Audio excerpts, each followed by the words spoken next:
So having enough bone is a very subjective opinion. Every clinician and every surgeon would have their own assessment depending on their technique, their equipment, their skills, and their exposure. And that's how you can tell that you have enough bone or not. So in someone's hands, the bone you have is not enough for a straightforward implant placement, for a basic procedure.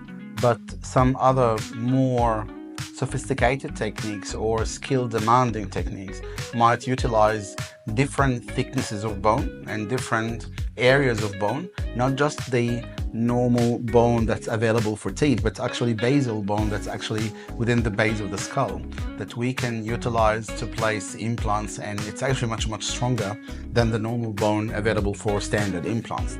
Other areas that we can utilize is actually very far back of the skull and the front where the nose bone is. This bone is always there. It never gets resolved. It's never missed.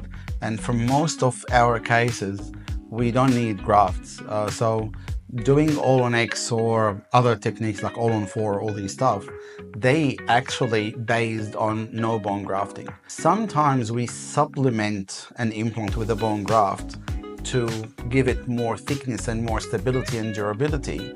And sometimes we don't have any, but it's not very common. So it's very easy to find patients that are coming to seek our opinion and they've been told you cannot have implants, and they are enjoying their full mouth implants now, full jaw implants.